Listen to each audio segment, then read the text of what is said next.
कर रहे किसानों की स्थिति को लेकर विरोध के रूप में प्याज की माला पहनकर संसद पहुंचे। नीलेश लंके ने कहा कि महाराष्ट्र में खेती करने वाले किसानों की सबसे ज्यादा बिकने वाली फसल प्याज है और प्याज के भाव गिर गए हैं। हमारी मांग है कि प्याज के भाव बढ़ने चाहिए और किसानों को जायज दाम मिलने चाहिए। खेती करने वाला किसान अन्नदाता है जो दुखी है। हमारे साथ विपक्ष के दो सांसद हैं महाराष्ट्र से और यहाँ पर संसद भवन के मकर द्वार पर आप देख सकते हैं प्रोटेस्ट कर रहे हैं और इनके गले में प्याज का माला है। प्याज का माला पहन करके सांसद महोदय क्यों आए हुए, इनसे बात करें। क्या नाम है और किस संसदीय क्षेत्र से हैं? महाराष्ट्र में अहिल्यानगर दक्षिण लोकसभा मतदार संघ है, वहाँ से सांसद बन के इधर आया है। वो हमारे महाराष्ट्र में सरासरी प्याज ज़्यादा उत्पादन होता है और वो प्याज उत्पादन करने के लिए कम से कम 14 से 15 रुपये खर्चा आता है और उससे भी कम बाजार भाव आज मार्केट में हमारे किसानों को मिलता है। तो हमारी यही मांग है वो प्याज के भाव बढ़ने चाहिए, कम से कम 40 से 50 रुपये तक बढ़ने चाहिए, क्योंकि हमारा किसान वो खुश हो जाएगा। आज किसानों को आत्महत्या करना पड़ती है, इसलिए हमारी मांग है हमारा प्याज के भाव, दूध के भाव हो, इतर खेती माल के भाव हो, वो बढ़ना चाहिए। आप कहाँ से हैं और क्या नाम है आपका? मेरा महाराष्ट्र में दिंडोरी संसदीय क्षेत्र में भास्कर बगरे बोल रहा हूँ। मेरा जो संसदीय क्षेत्र है उसमें सबसे ज़्यादा प्याज का उत्पादन होता है। 3-4 महीने से प्याज निकलना चालू हो गया। हमारे उधर बेमौसमी बारिश की वजह से प्याज का बहुत सा नुकसान हुआ और दूसरी देखेंगे तो बाज़ार में मार्केट कमेटी में जो प्याज बेचने के लिए आता है उसको कुछ भाव ही नहीं मिल रहा है। 10-12 रुपए में प्याज बिक रहा है। प्याज उत्पादन के लिए कम से कम 1 किलो के लिए 15 रुपए के आसपास खर्चा आता है। मतलब जब एक केजी प्याज उत्पादन करते हैं तो कितना खर्च पड़ता है? 15 रुपए के आसपास उत्पादन खर्च लगता है और इधर अभी जो प्याज मार्केट में बेच रहे हैं उधर 10, 12, 15 रुपए में प्याज बेच रहे हैं। किसानों को कुछ मिल ही नहीं रहा है। इसी वजह से किसानों की हालत बहुत ख़राब है। किसान आत्महत्या कर रहे हैं लोगों को। इसी वजह से हम सरकार, मैंने पिछली बार सांसद में भी ये क्वेश्चन उठाया था कि किसानों को प्याज के बारे में हमी भाव देना चाहिए और नाफेड एनसीसीएफ में जो खरीदी सरकार की तरफ से कर रहे हैं उसकी जांच होनी चाहिए। और जो किस तरह की जांच की मांग कर रहे हैं आप? एनसीसीएफ और नाफेड को सरकार ने खरीदी करने के लिए बोला है, लेकिन वो उधर जो मार्केट कमेटी है उसमें किसान लोग प्याज लेके आते हैं, उससे माल खरीदना चाहिए। वो किसी से माल मार्केट कमेटी में न खरीदी करते, किसान लोगों से ले रहे हैं ऐसे बता रहे हैं, लेकिन उस गोडाउन में आप जाएंगे तो उस उधर माल ही आपको मिलेगा नहीं। फिर कहाँ माल खरीदी करते हैं और कहाँ रखते हैं और कहाँ भेजते हैं, इसका चौकसी होना चाहिए। तो क्या आप लोग सीबीआई से भी इसकी जांच करवाने की मांग कर रहे हैं? मैंने संसद में भी जुड़ा और मैं ये क्वेश्चन किया था कि इसकी मांग केंद्रीय जो समिति है सीबीआई वगैरह, जो उससे ये चौकसी करना चाहिए और जो दोषी है उस पर कार्रवाई करके किसानों को उसका जो काम करता है उसका फल उसको मिलना चाहिए। आप लोग सोनिया गांधी से भी मुलाकात की थी, क्या आश्वासन मिला? सोनिया गांधी भी हमारे विरोधी पार्टी के लीडर है, उनको भी हमने ये सब सुना और वो भी हमारे बाजू में आज प्याज के भाव बढ़ने के लिए वो भी आंदोलन में आज उसने भी हमें सपोर्ट दिया है। धन्यवाद। मनोहर केसरी, इंडिया न्यूज़ दिल्ली। संसद में लगातार अपोजिशन एसआईआर को लेकर के सरकार को घेरते हुए नजर आ रहा है, लेकिन आज एक अनोखा जो है सो प्रोटेस्ट देखने को मिला। हमारे साथ कांग्रेस के सांसद सुखदेव भगत है। इन्होंने एक टी शर्ट पहनी हुई है जिसमें मिन्ता देवी लिखी हुई है और पीछे अगर आप कहेंगे थोड़ा घूम जाइए तो ये आप देखेंगे यहाँ पर 124 नॉट आउट है। ये नॉट आउट कौन हो रहा है? अपोजिशन हो रही है या सरकार हो रही है? इनसे बात करें। सुखदेव जी, ये क्या है? 124 इनकी उम्र है और मैंने कहा है कि ये अजूबा आयोग बन गया है और इसे हमने कहा कि चुनाव आयोग ने चुराव आयोग हो गया है। वोट की चोरी कैसे की जाती है, कैसे फेक नामों को इंक्लूड किया जाता है। उनकी कार्यशैली देखिए, 124 साल की जो महिला है उन्हें पहली बार वोटर लिस्ट में इनरोल किया जा रहा है। तो मैंने कहा कि बहुत सारे इन अपने मन के अनुसार किनके नामों को रखना है, किनके नाम को डिलीट करना है, इनको इंक्लूड करना है और इनके इस प्रकार चुनाव कार्य करिए। इसलिए हमने कहा ना तो ये पारदर्शी तरीके से काम करिए, ना तो ये स्वतंत्र है, ना तो निष्पक्ष है।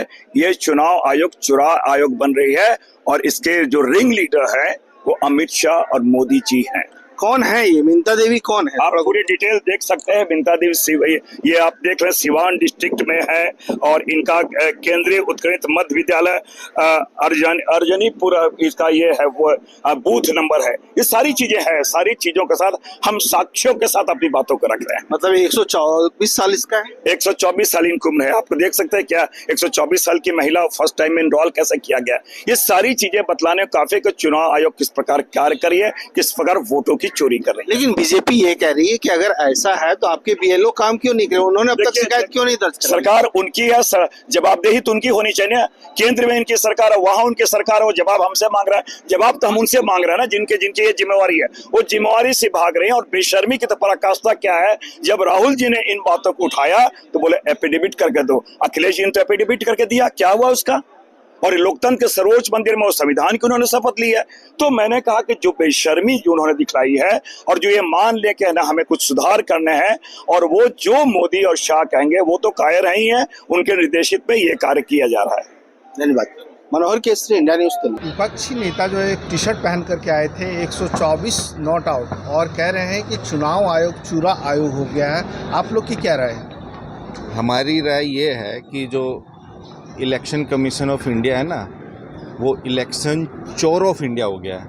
वो इलेक्शन कमीशन भारत का चुनाव चोरी करके, हेरा फेरी करके भारतीय जनता पार्टी को जिताता है। तो भारतीय जनता पार्टी का जो चुनाव आयोग है वो भारतीय जनता पार्टी की एक लोकतंत्र निरोधक शाखा के रूप में कार्य कर रहा है। हमारा सीधा आरोप है चुनाव आयोग पे कि चुनाव आयोग भारतीय जनता पार्टी के लिए एक संविधान विरोधी दस्ता बन चुका है, क्योंकि भारतीय जनता पार्टी तो हमेशा संविधान खत्म करने पे तुली रहती है। पहले ये इनके केंद्रीय मंत्री और इनके सांसद बोलते थे, अब वो इनको लोकसभा चुनाव में उल्टा पड़ गया। तो अब भारतीय जनता पार्टी ने ये काम किसको दे दिया है? इन्होंने वो काम चुनाव आयोग को आउटसोर्स कर दिया है, और चुनाव आयोग अब संविधान विरोधी दस्ता के रूप में भारतीय जनता पार्टी के लिए काम कर रहा है। अब मैं क्यों कह रहा हूँ, कितनी विसंगतियाँ हैं। अब पश्चिमी चंपारण में एक विधानसभा में आप ही के मीडिया के साथियों ने पकड़ा है, एक विधानसभा में 5000 मतदाता उत्तर प्रदेश के हैं जो वहाँ पंजीकृत हैं। आप अभी जो आपने प्रश्न किया, एक मीनता देवी है सीवान जिला के दरौंदा विधानसभा की, वो 124 साल की हैं। एक आशा देवी हैं जो कि पीरपैंती विधानसभा क्षेत्र है भागलपुर जिला में, वो 120 साल की हैं। एक मंतुरिया देवी जी हैं जो 119 वर्ष की हैं, वो गोपालगंज जिला के बरौली विधानसभा की हैं।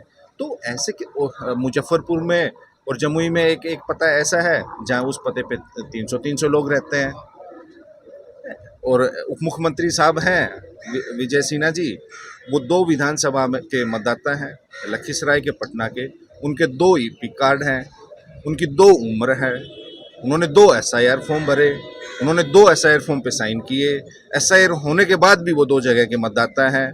कितना फर्जीवाड़ा करते हैं ये। अगर मान लो उनको हम नहीं पकड़ेंगे तो चुनाव आयोग तो नहीं पकड़ता। चुनाव आयोग अगर पकड़ता उनको तो उनका SIR के बाद भी 2 जगह के मतदाता कैसे रह सकते थे वो? मतलब एक स्पष्ट है, या तो विजय सिन्हा ने जानबूझ के 2 जगह का फॉर्म भरा, 2 जगह का फॉर्म भरेंगे तो आप 2 जगह साइन करेंगे। अगर विजय सिन्हा ने दोनों जगह फॉर्म नहीं भरा, दोनों जगह साइन नहीं किए, तो कौन भूत आयोग से कोई आ गया क्या? वो चुरा आयोग से कोई आके साइन किया होगा। तो मतलब चुनाव आयोग ने गड़बड़ी की है। दोनों में से एक की सही होगा, या तो विजय सिन्हा सही होगा या चुनाव आयोग सही होगा। तो वही तो हमारे सवाल है ना, ये संयोग है या प्रयोग? आप EVM पे कोई बटन दबाएंगे तो उसका वोट खाली जाता है भारतीय जनता पार्टी पे। ऐसी कौन सी प्रोग्रामिंग है? I am a software engineer, I can tell you it can't happen. If there is an anomaly, if there is a technical snag in the machine, then it is not necessary that vote will go to the Bharatiya Janata Party.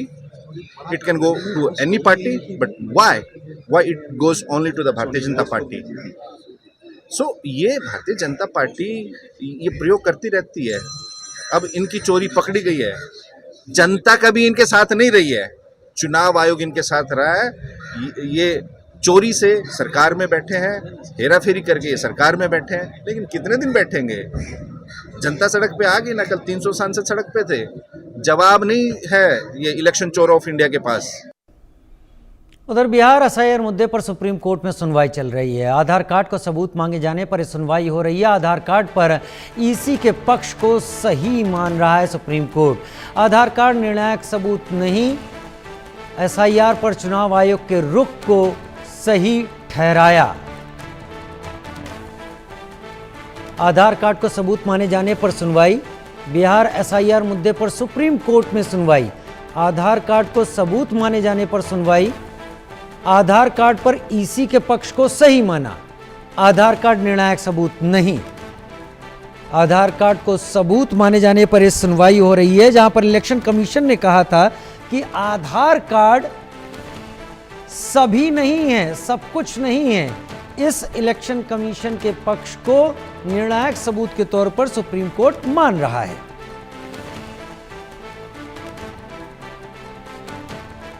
Bihar के SIR मुद्दे पर supreme court में इस वक्त सुनवाई चल रही है।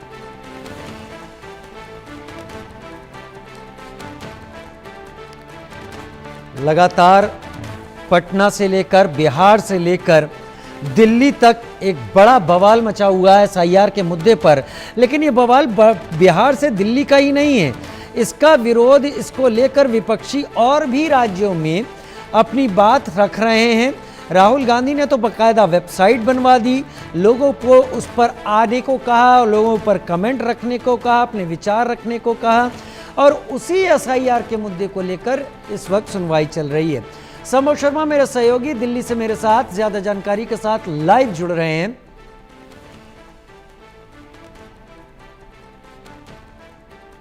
संभव, सुनवाई में आपकी बात हुई होगी दोनों ही पक्षों के सीनियर एडवोकेट से जो अपनी बात रख रहे हैं। क्या क्या दलीलें वो रख रहे हैं या उन्होंने तय किया है कि सुप्रीम कोर्ट के सामने रखेंगे? जी बिल्कुल, देखिए, इलेक्शन कमीशन ऑफ इंडिया की तरफ से वरिष्ठ अधिवक्ता राकेश द्विवेदी ने अपनी दलीलें सुप्रीम कोर्ट में रखी हैं। उन्होंने कहा है कि ये एक ड्राफ्ट हमने प्रकाशित किया है। 1 अगस्त को जो स्पेशल इंटेंसिव रिवीजन का जो ड्राफ्ट है वो हमने पब्लिश किया है, और इसमें हो सकता है कुछ खामियां हो, लेकिन हम उन खामियों को दूर करने के लिए तैयार हैं। उसके लिए हमारे पास गाइडलाइंस हैं, हमारे पास डायरेक्शंस हैं, और उन गाइडलाइंस के लिए जनता को बताया गया है, पॉलिटिकल पार्टीज को बताया गया है कि अगर आपके लिए कोई ऑब्जेक्शन है तो आप अपने ऑब्जेक्शन को बता सकते हैं। हम उस ऑब्जेक्शन को देखेंगे, सुनेंगे। ऐसा नहीं है कि कोई भी चीज जल्दीबाजी या आनन फानन में की गई हो। और उसके बाद लगातार हम अपना जवाब सुप्रीम कोर्ट में भी दाखिल कर रहे हैं, एफिडेविट भी दाखिल कर रहे हैं। उन्होंने एफिडेविट का हवाला देते हुए कहा कि तमाम तरह के डॉक्यूमेंट, जिस तरह से सुप्रीम कोर्ट ने पहले भी कहा था पिछली सुनवाई में कि आप डॉक्यूमेंट जैसे कि आधार कार्ड या तमाम तरह के डॉक्यूमेंट्स को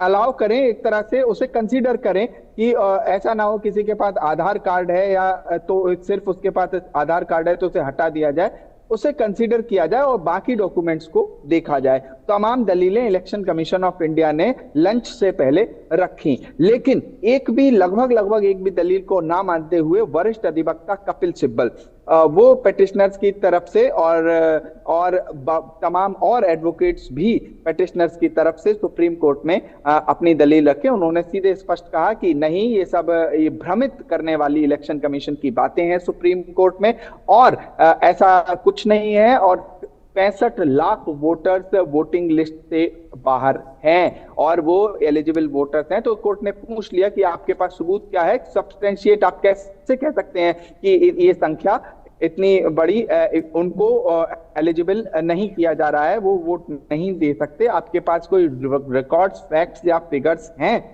तो उस पर तमाम तरह की बातें वरिष्ठ अधिवक्ता कपिल सिब्बल ने कही। उन्होंने कहा कोई एक वीडियो प्रूफ है, कोई एक महिला है वो रो रही है, परेशान है, और उसको भी वोट देने का अधिकार है, और खासकर जो मार्जिनलाइज्ड हैं, जो दबे हैं, पिछड़े हैं, उनके पास इतनी सुविधाएं नहीं है कि वो तकनीक का इस्तेमाल कर सकें या